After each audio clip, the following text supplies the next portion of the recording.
রোজার ঈদে চক্কর 302 দিয়ে আলোচনায় ছিলেন বাংলাদেশের জনপ্রিয় অভিনেতা মোশাররফ করিম।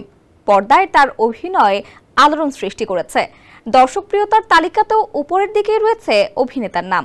এবার পুলিশ, গোয়েন্দা বা কমেডি চরিত্রে নয়, দেখা যাবে উপস্থাপক হিসেবে। তবে এটি কোনো টিভি শো নয়, এই নতুন ভূমিকায় তাকে দেখা যাবে নাটকে। বিস্তারিত জানাচ্ছেন রাজু আহমেদ। এবার আর গোয়েন্দা বা পুলিশ নয়, বরং ধরা দিলেন উপস্থাপক হিসেবে। তবে এখন টিভি নয়, নাটকে দেখা যাবে মোশাররফ করিমকে সঞ্চালক চরিত্রে। এই নাটকটার নাম হচ্ছে সংসার বিষের বড়ি। এটার রচনা করেছে সুজিত বিশ্বাস, নির্দেশনার দায়িত্বে আছেন তাইফুর জাহান আশিক, অভিনয় করলাম আমি, আমার সঙ্গে ছিল তিশা। স্যান্ডেলিনা সো, রূপচর্চায় আভিজাত্য। ঢাকার উত্তরায় চলছে তার নতুন নাটক সংসার বিষের বড়িয়ের শুটিং, যেখানে সঞ্চালকের চরিত্রে অভিনয় করছেন তিনি। পরিবারের গল্প। আমাদের সংসার জীবনের যে সুখটা আমরা আজীবন হাতড়েই বেড়াই, কিন্তু খুঁজে পাই না। কিন্তু সেই সুখের নিয়ামকটা যে নিজেদের মধ্যেই, নিজেদের কিছু আচার আচরণের মধ্যেই, সেটা আমরা জানি না, কারণ আমাদের ভেতরগত কিছু রিপুর কারণে আমরা আসলে সুখটাকে খুঁজে পাই না। আসলে অভিনয়ের নানা ধরন নিয়ে নতুন এক চ্যালেঞ্জের নাম লিখিয়েছেন মোশাররফ করিম। রোজার ঈদে মুক্তি পাওয়া চক্করে দর্শকরা তার অভিনয়কে পছন্দ করেছেন। এবার তাকে দেখা যাবে একেবারে নতুন ভূমিকায়।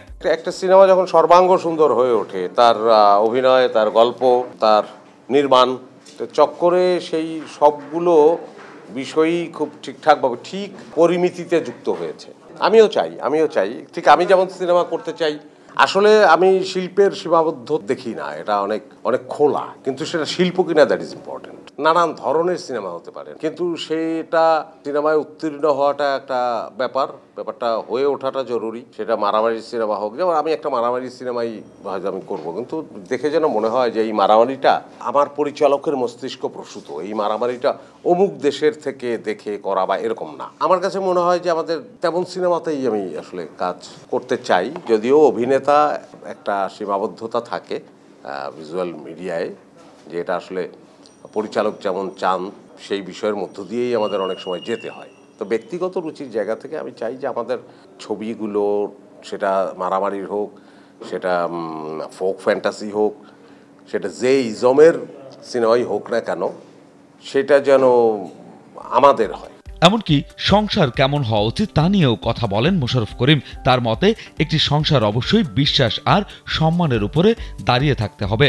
আমি আসলে যে সংসারটা কেমন হওয়া উচিত সেই উপদেশ দেওয়ার জায়গায় যাই নাই, এবং আমার মনে হয় সেই উপদেশটা দেওয়া ঠিক হবে না। তবে এক কথায় বলা হচ্ছে সংসারটা ভালো হওয়া উচিত, ভালোবাসার হওয়া উচিত। এই নাটক সে কথা বলল।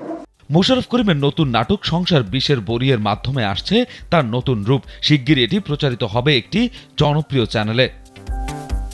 রাজু আহমেদ, কালবেলা।